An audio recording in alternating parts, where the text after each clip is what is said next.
Hello everyone. So, welcome to Jaydev classes for JRF in Political Science. कैसे हैं आप सब? Friend, this is Meenakshi Singh और आज हम लोग यहाँ पर डिस्कस करने वाले हैं। तो आज की क्लास में करेंगे हम लोग जेएनयू के मोस्ट एक्सपेक्टेड एमसीक्यूज। तो हम लोगों को जेएनयू के पीएचडी क्वेश्चंस हम लोग कर रहे हैं, जिसमें हमने टाइटल दिया हुआ है अपनी वीडियो को most expected MCQs political science part third. तो ये आप लोगों के एनटीए यूजीसी नेट के लिए एक्सपेक्टेड हो सकते हैं, इसीलिए मैं आप लोगों को यहाँ पर करा रही हूँ। तो ये लास्ट पार्ट है इस वीडियो का। सो चलिए हम लोग डिस्कस कर लेते हैं। हमने part one and part two कर लिया है। अगर आपने अभी तक पार्ट वन पार्ट टू नहीं देखा है तो प्लीज मस्ट वॉच। सो आज स्टार्ट करते हैं। फर्स्ट क्वेश्चन है आज की क्लास का। In an unprecedented move under whose prime ministership the president called for the resignation of 18 governors who had been appointed during the previous government। एक अभूतपूर्व कदम में किसके प्रधानमंत्री के पद के तहत राष्ट्रपति ने पिछली सरकार के दौरान नियुक्त किए गए 18 राज्यपालों के इस्तीफे के लिए कहा था।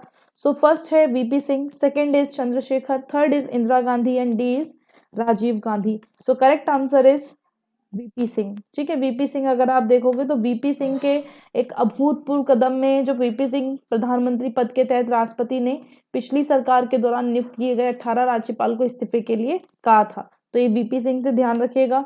नेक्स्ट क्वेश्चन है, India conducted a joint naval exercise in Indian ocean along with the USA, Japan and Australia, जिसको क्या कहा गया? मालाबार बोला गया, ऑपरेशन समंदर बोला गया, सागर परिक्रमा बोला गया, या ऑपरेशन ऑस्ट्रा इंडिया बोला गया। तो इसका राइट आंसर होगा ऑप्शन नंबर ए, मालाबार। सबको याद होगा India USA, Japan, Australia and India के बीच में जो नेवल एक्सरसाइज हुई थी इंडियन ओशियन पे। ठीक है, तो इसको बहुत ज्यादा ये न्यूज में था। नेक्स्ट क्वेश्चन है, which of the following best describe the nature of the market state. तो बाजार राज्य की प्रकृति का वर्णन निम्न में से कौन बहुत अच्छे से करते हैं? तो इसमें राइट आंसर होगा फैसिलिटेटर। ठीक है, facilitator is a correct answer. तो यहाँ पर आप देखोगे फैसिलिटेटर जो है market state, nature of market state को डिस्क्राइब बेस्ट तरीके से किया जाता है। विच one of the following is an incorrect statement about PM cares. तो पीएम केयर्स अगर आप देखोगे, आपने इस बार बहुत ज्यादा सुना होगा पीएम केयर्स फंड। ठीक है, और आप में से बहुत सारे लोगों ने पीएम केयर्स फंड में पैसा जो है एक तरह से दिया भी होगा। ठीक है, पेंडेमिक के टाइम पे प्राइम मिनिस्टर अगर आप देखो, पेंडेमिक वैसे अभी भी चल ही रहा है, लेकिन वही चीज है, पहले स्थिति ज्यादा खराब थी। Prime minister is a ex officio trustee, minister of home affairs is a ex officio trustee. It has been set up through the ordinance of the president. It accept the donation and contribution from individual and organisation based in foreign countries. तो प्रधानमंत्री पदेन trustee हैं, गृह मामले का मंत्री एक पदेन ट्रस्टी है, राष्ट्रपति के अध्यादेश के माध्यम से स्थापित किया गया है। यह विदेशों में स्थित व्यक्तियों और संगठनों से दान और योगदान को स्वीकार करता है।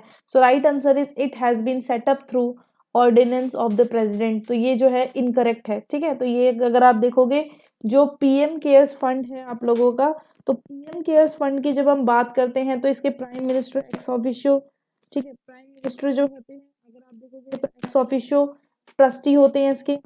ठीक है, और जो मिनिस्टर होते हैं होम अफेयर्स, वो एक्स ऑफिशियो ट्रस्टी होते हैं। ये एक्सेप्ट करता है डोनेशंस को, कंट्रीब्यूशन को, जैसा हम लोगों ने किया था। तो जो पीएम केयर्स फंड है इसको स्टेब्लिश किया गया था 1948 में, ध्यान रखना। और इसको प्राइम मिनिस्टर जवाहरलाल नेहरू जी द्वारा इसको PM prime minister national relief fund establish किया गया था पब्लिक कंट्रीब्यूशन के लिए। ठीक है, तो ये ध्यान रखिएगा, पीएम केयर्स फंड जो है एक तरह से तो प्राइम मिनिस्टर द्वारा ही इसे एक तरह से स्टैब्लिश किया गया था, हमारे फर्स्ट प्राइम मिनिस्टर जो थे पंडित जवाहरलाल नेहरू जी के द्वारा। नेक्स्ट, रुडोल्फ इंट्रोड्यूस करते हैं notion of block capitalist in the wake of. तो उन्होंने white revolution, blue revolution, yellow revolution या ग्रीन रेवोल्यूशन, तो ये आपको बताना है। रुडोल्फ ने ब्लॉक कैपिटलिस्ट धारणा को पेश किया था। Right answer is green revolution. तो अगर आप देखोगे जो ब्लॉक कैपिटलिस्ट है, ठीक है, ब्लॉक कैपिटलिस्ट अगर हम देखें, जब हम रुडोल्फ की बात करते हैं तो इनका आप लोगों को पता ही होगा, इनका एक तो डिमांड पॉलिटी और कमांड पॉलिटी है ना। तो इसमें ब्लॉक कैपिटलिस्ट क्या है, इसको आपको समझना बड़ा इंपॉर्टेंट है। ठीक है। तो ब्लॉक कैपिटलिस्ट की जब हम बात करते हैं तो जो ये ब्लॉक कैपिटलिस्ट है इसका मतलब एक तरह से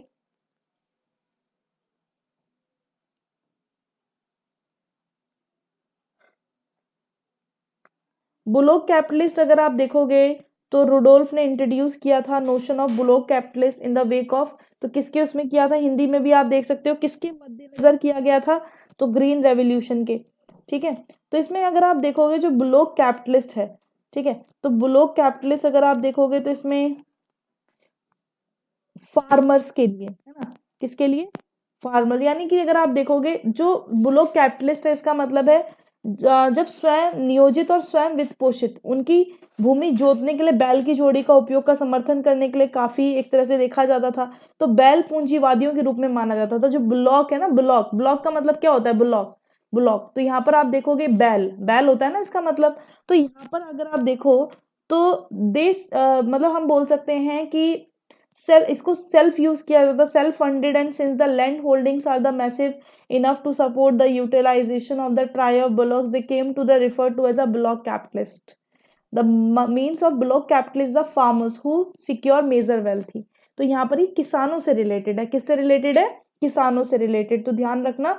तो स्वनियोजित, स्वयं वित्त पोषित है ना, उनकी भूमि कौन जोतता है एक तरह से, तो बैल की जोड़ी जोतती है ना, तो यहाँ पर आप देखोगे जो बैल हैं, बैल पूंजीवादियों के रूप में जाना जाता है। बैल पूंजीवादी का मतलब एक किसान है जो बहुत ज्यादा समृद्ध है, इसीलिए तो यहाँ पर जो रुडोल्फ है वो ब्लॉक कैपिटलिस्ट की बात करते हैं। आई होप ये ग्रीन रेवोल्यूशन से भी इसीलिए जुड़ा है क्योंकि ये किसानों से जुड़ा है और किसान एग्रीकल्चर से जुड़े हैं। Next, who among the following was an important figure in the development of a liberal perspective on international politics, यानी कि निम्न में से कौन अंतरराष्ट्रीय राजनीति पर उदार दृष्टिकोण के विकास में महत्वपूर्ण व्यक्ति था, थॉमस हॉब्स, ह्यूगो ग्रोटियस, निकोलो मैकियावेली, या फिर ऑल ऑफ द अबव। तो यहाँ पर आप देखोगे इसका करेक्ट आंसर क्या होना चाहिए,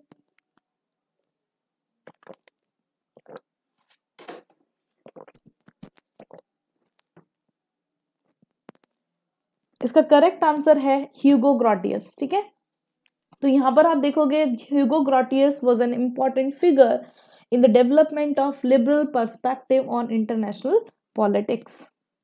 Next question is, which one of the following is not a function of the committee on subordinate legislation?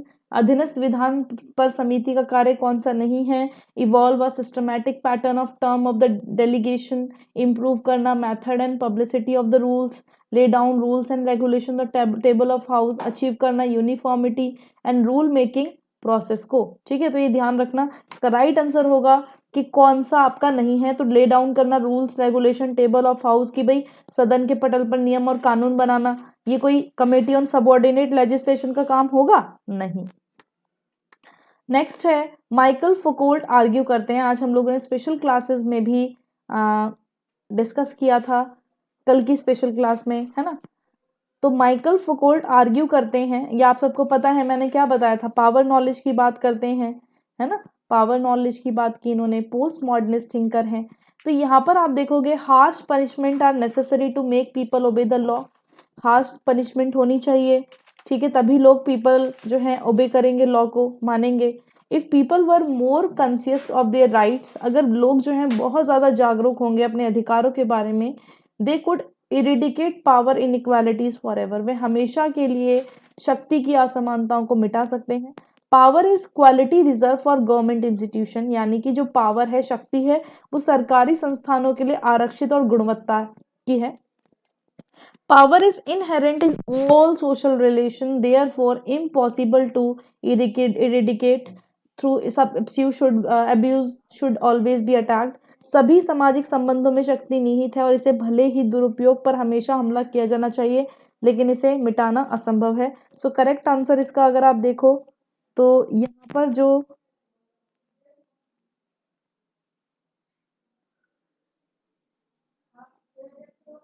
ठीक है, यहाँ पर माइकल फुकोल्ट का अगर आप देखोगे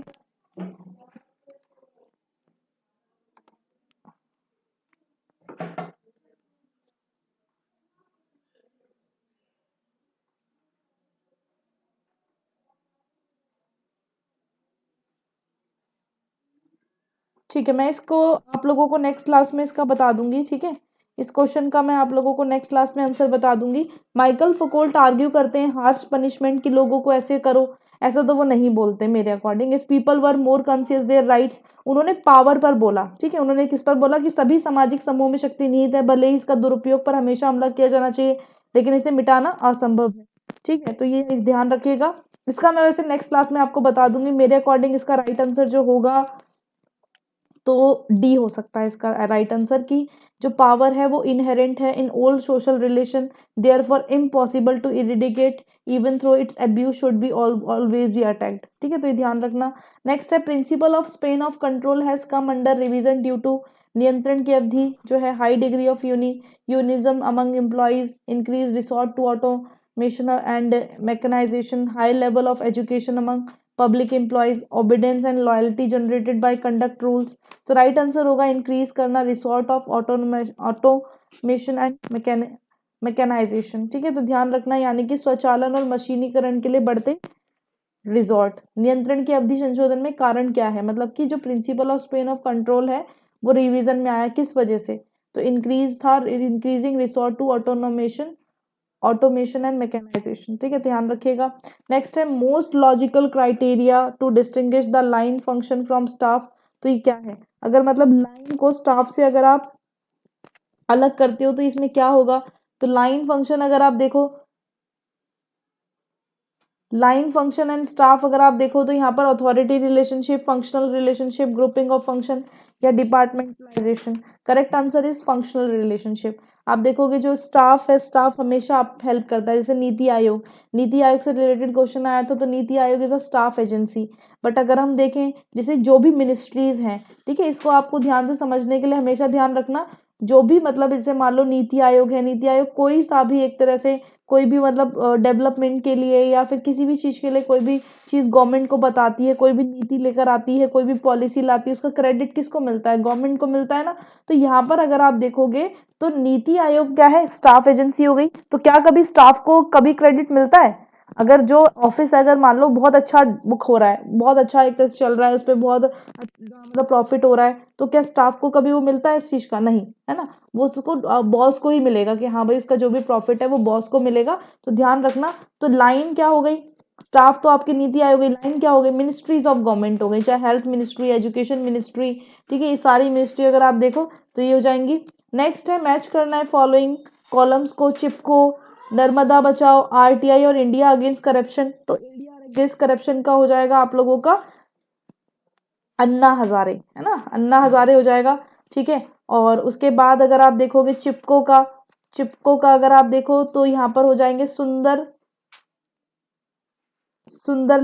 बहुगुणा, है ना, तो ए का हो जाएगा आपका सेकंड, ए का सेकंड, ठीक है, राइट आंसर इसका बी हो जाएगा, बिल्कुल ए का सेकंड और डी का थर्ड, ठीक है, तो ये इसका चिपको आंदोलन का सुंदरलाल बहुगुणा, नर्मदा बचाओ का मेधा पाटकर, सी का आरटीआई का अरुणा रॉय और इंडिया अगेंस्ट करप्शन का आपका Anna Hazare, very good.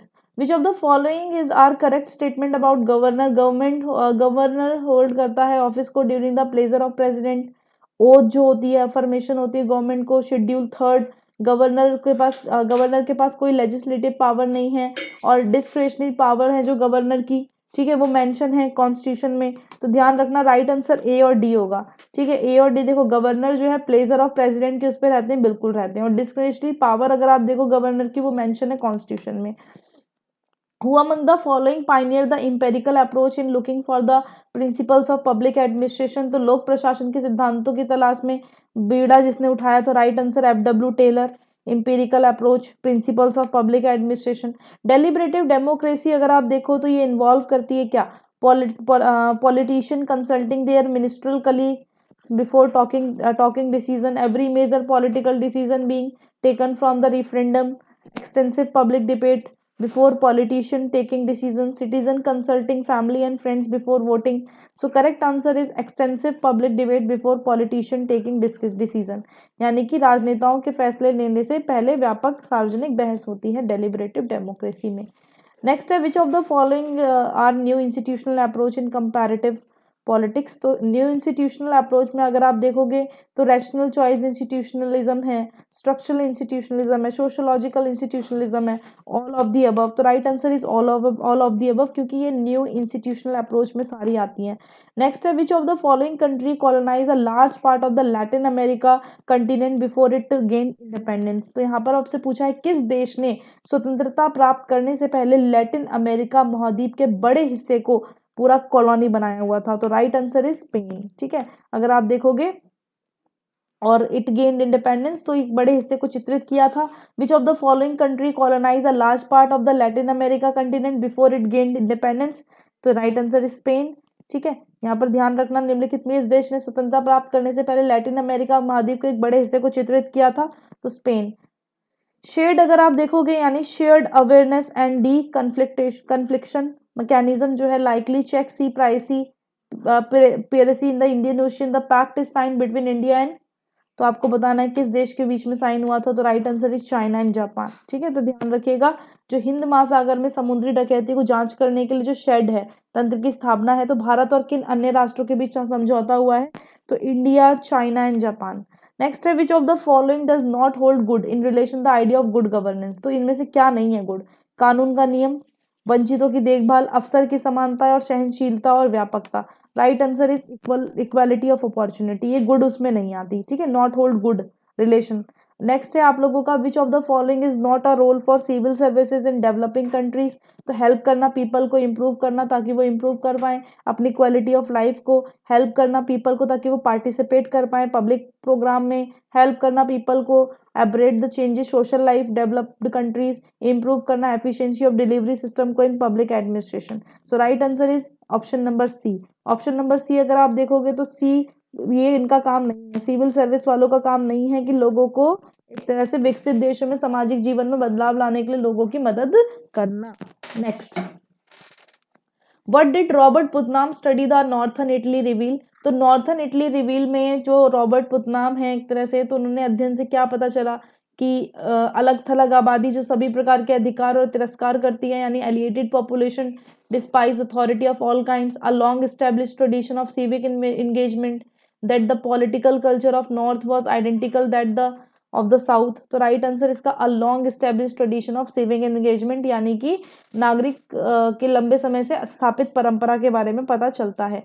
Next question है कौन फोर आईज को बताता है पार्टी फॉर्मेशन में। देखो यहाँ पर भी ये क्वेश्चन आया है, तो ध्यान रखना ये क्वेश्चन मैंने आज कल वाली क्लास में आप लोगों को कराया था। तो नन ऑफ दी अबव इसका करेक्ट आंसर होगा। हम सब इसका आंसर ढूंढ रहे हैं, आप सब भी ढूंढना। Which one of the following is incorrect pair ideas thinker. तो end of history Fukuyama, end of ideology Daniel Bell, clash of civilization Huntington और न्यू वर्ल्ड। बिल्कुल साफ साफ दिख रहा है answer is new world. Robert Nozick का नहीं है द न्यू वर्ल्ड। अगर आप देखोगे तो नॉजिक अगर आप देखो तो नॉजिक किस पर बोलते हैं।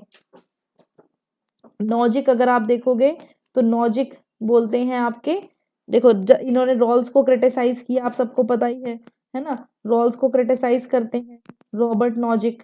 तो ध्यान रखना, और लिबर्टेरियन है ये, है ना, लिबर्टेरियन ध्यान रखिएगा, लिबर्टेरियन है। और जो द न्यू वर्ल्ड है आपका, ठीक है, द न्यू वर्ल्ड, तो न्यू वर्ल्ड जो बताते हैं अगर आप देखोगे तो ये आप लोगों के लिए होमवर्क है, और आप लोगों को इसका आंसर कमेंट बॉक्स में बताना है। ठीक है, और जिसका भी करेक्ट आंसर होगा, ठीक है, मैं उसका बता दूंगी कि न्यू वर्ल्ड किसने बताया है। ठीक है, तो आप लोगों को बताना है न्यू वर्ल्ड किसने बताया है। चलिए कमेंट बॉक्स में इसका आंसर जरूर करना है, न्यू वर्ल्ड किसने बताया है। नेक्स्ट है आपका विच one of the following is incorrect pair. तो इनकरेक्ट पेयर कौन सा है, फलीज एंड नारीमन। ठीक है, तो ये आप देखोगे ग्रैनविल ऑस्टिन, जिया मोदी, ठीक है, ठीक है, नाना बॉय पलखी वाला। तो आप देखोगे इसमें जो रॉन्ग होगा वो जिया मोदी। जिया मोदी अगर आप देखो, जो ये बुक है ना, ये जो बुक है कौन सी, ये वाली लैंडमार्क जजमेंट, जो लैंडमार्क जजमेंट है एक तरह से दैट चेंज इंडिया। ठीक है, तो ये किसकी है, landmark judgement that change India. तो ये आप लोगों को मिलेगी अशोक कुमार गांगुली की। किसकी है ये? अशोक कुमार गांगुली, ध्यान रखना, ठीक है, ये अशोक कुमार गांगुली की है। Next, Naga demand for the cessation was made by, Naga द्वारा मांग की गई अलगाव की, तो अनगामी, जापू फिजो, अन्नीदू फिजो, जीलिंग, ठीक है, अनगामी, तो right answer is Angami Zapu Phizo. Next है, under the Indus water treaty India has given the exclusive right, ये ऐसा क्वेश्चन आप लोगों का एनटीए यूजीसी नेट में भी आया हुआ है। सिंध जल संधि के तहत भारत को किन नदियों पर अधिकार मिला था? तो भाई है आपका, तो इसमें रवि, ब्यास और सतलुज। कौन सी? रवि, ब्यास और सतलुज। तो ध्यान रखना। Cycle is a symbol of which of the following party? Samajwadi party, Telugu Desam party, Samajwadi party and Telugu Desam party, ठीक है, समाजवादी पार्टी एंड अशोक असम गण परिषद। तो right answer is Samajwadi party and Telugu Desam party. ये जो है, ये साइकिल निम्नलिखित में से किस पार्टी का प्रतीक है? तो साइकिल का आप देखोगे तो समाजवादी पार्टी और Telugu Desam Party. According to Plato, justice is when a soul is ruled by its rational part, respect for paying law, spirituality, desire for social service. तो आप देखोगे रैशनल पार्ट, ठीक है, इसका क्या हो जाएगा? Rational part. रैशनल पार्ट, प्लेटो के अनुसार न्याय तब होता है जब किसी की आत्मा का शासन होता है तर्कसंगत हिस्सा के तौर पे। Who is a patron chief national legal service authority, राष्ट्रीय विधिक सेवा प्राधिकरण के मुख्य संरक्षक कौन है? तो chief justice of India, senior most जज of supreme court, attorney general of India या minister of law and justice. तो right answer is chief justice of India.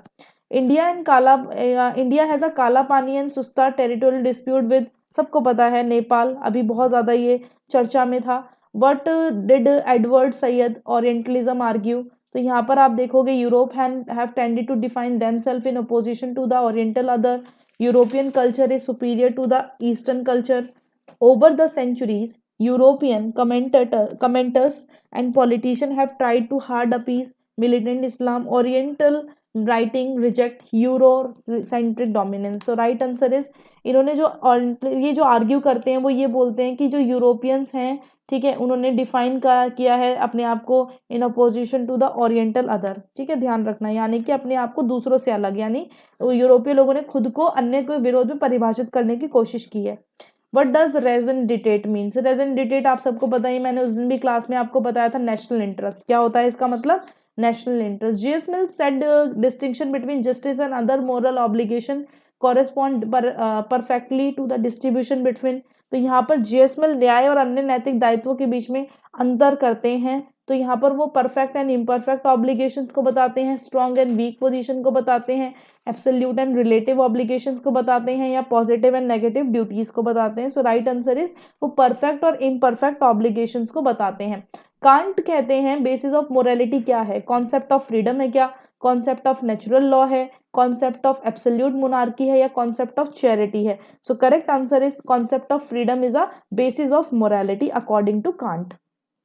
Critical theory is a reaction against Marxism based on restatement of traditional value views, a realist acceptance of global exploitation, या often related to Marxist ideas. So right answer is often related to Marxist ideas. Critical theory को मतलब एक तरह से relate किया जाता है Marxist ideas के साथ ही। According to Gandhi, voter should have the qualification of manual work, higher education, property tax, या none of the above। तो manual work का बताते हैं कि वोटर्स को क्वालिफिकेशन होनी चाहिए मैनुअल वर्क की। In the concept of budgeting, जो आपको एक तरह से इसमें क्या करना है, गिलोटिन शब्द का उपयोग इसमें संदर्भ में किया गया है, ठीक है, जो गिलोटिन करके वर्ड है। तो एप्रोप्रिएशन बिल में, कंसोलिडेटेड फंड चार्जेस में, वोटिंग ऑन डिमांड्स में, या फाइनेंस बिल में। So right answer is voting on demands में, ठीक है। नेक्स्ट क्वेश्चन है, जो टर्म है कल्चरल कैपिटल एसोसिएटेड है किससे? मोहम्मद यूनुस से, अमर्त्य सेन से, रॉबर्ट पुतनाम से, none of the above. Right answer is none of the above. Cultural capital, जब हम इसकी बात करते हैं, किसकी? ये जो टर्म है आपकी कल्चरल कैपिटल, कल्चरल कैपिटल अगर आप देखोगे तो जो एसोसिएटेड है ये, तो ये आप लोगों की जो टर्म है कल्चरल कैपिटल, ठीक है, तो ये पियरे बोर्दियो से है, ठीक है, इन्होंने इसको कॉइन किया था। ध्यान रखना क्या नाम है इनका, मैं स्पेलिंग बोल रही हूँ, ठीक है, प्लीज लिख लेना, क्योंकि हमारे कुछ हिंदी बच्चे भी होते हैं, इंग्लिश में भी होते हैं बच्चे। तो PIERREBOURDIEU, PIERREBOURDIEU, पियरे बोर्दियो, इन्होंने कॉइन किया था कल्चरल कैपिटल को 1973। ठीक है, और इनमें एक और लिख लेना, जीन क्लॉड पेसरन। ठीक है, जीन, जीन तो आप लिख लोगे, क्लॉड CLAUDE, और पेसरन PASSERON, पेसरन PASSERON। तो ये दो नाम याद रखना, इन्होंने इसको बहुत अच्छे से डिफाइन किया, जो मैंने बाद में नाम बताया आपको। ठीक है, चलो नेक्स्ट है, why can post colonial critique of traditional international relation themselves be question, पारंपरिक अंतर्राष्ट्रीय संबंधों के औपनिवेशिक समालोचना पर खुद से सवाल क्यों उठाए जाते हैं? तो they overlook the difference between western and non western culture, they can romanticize non western culture, they are too nostalgic about British Empire, they are unthinkingly hostile towards Islam। so right answer होगा they can romanticize non western culture, यानी कि वे पश्चिमी संस्कृतियों के रोमांटिकरण का कर सकते हैं, ध्यान रखना। नेक्स्ट है, विच स्टेट या union territory India record the higher number of NOTA votes in 2019 Lok Sabha election? तो यही वो क्वेश्चन है जो मैंने आप लोगों को कल बताया था। तो राइट आंसर होगा बिहार। ठीक है, बिहार में आप देखोगे तो नोटा वोट्स दिए गए थे। Who said any change big और स्मॉल, सडन और ग्रेजुअल, पार्शियल और कंप्लीट इज अ रेवोल्यूशन? कोई भी चेंज हो, कोई भी परिवर्तन हो, चाहे वो बड़ा हो, छोटा हो, अचानक हो या एकदम हो जाए, ठीक है, आंशिक हो या पूर्ण हो, तो ये कौन बोलते हैं? ये एरिस्टोटल बोलते हैं, वो रेवोल्यूशन है। ठीक है, प्राइम मिनिस्टर उज्जवल योजना रिलेटेड है किससे? मिनिस्ट्री ऑफ रूरल डेवलपमेंट से, न्यू एंड रिन्यूएबल एनर्जी से, पेट्रोलियम एंड नेचुरल गैस से, एग्रीकल्चर से? Right answer is petroleum and natural gas से। Who said every nation has its soul which could be located in chiti? तो चित में स्थित हो सकती है, उन्होंने बोला जो हमारी आत्मा है, राष्ट्र की आत्मा है। तो right answer is Deendayal Upadhyaya. Deendayal Upadhyaya ही ऐसी बातें करते हैं। ठीक है, जीन पॉल सार्ते कहते हैं, एक्सटेंशनलिज्म की बात करते हैं, there is a no reality except then, उनके इसके अलावा कोई वास्तविकता नहीं है। तो वो पैशन की बात कर रहे हैं, एपेटाइट की, कंटेम्पलेशन की, या एक्शन की। So right answer is action. What is new realism? तो एक अटेम्प्ट है restate the basic idea of realism and more scientific form. ये एक अटेम्प्ट है इग्नोर करना unpleasant realities of the world. एक क्लेम है इंटरनेशनल सोसाइटी का बेसिकली ऑर्डरली एंड पीसफुल। ठीक है, अ क्लेम है individual human nature and central to understanding of the international politics. तो नव यथार्थवाद क्या है? यथार्थवाद के मूल विचार को अधिक वैज्ञानिक रूप से पुनर्स्थापित करने का प्रयास है, दुनिया की अप्रिय वास्तविकताओं को नजरअंदाज करने का प्रयास है, अंतरराष्ट्रीय समाज मूल रूप से व्यवस्थित और शांतिपूर्ण है, या एक दावा है व्यक्तिगत मानव स्वभाव और अंतरराष्ट्रीय राजनीति की समझ के लिए केंद्रीय है। सो राइट आंसर इज एक अटेम्प्ट है रिस्टेट करना basic idea of realism in more scientific form, यानी कि यथार्थवाद के मूल विचार को अधिक वैज्ञानिक रूप से पुनर्स्थापित करने का प्रयास नव यथार्थवाद है।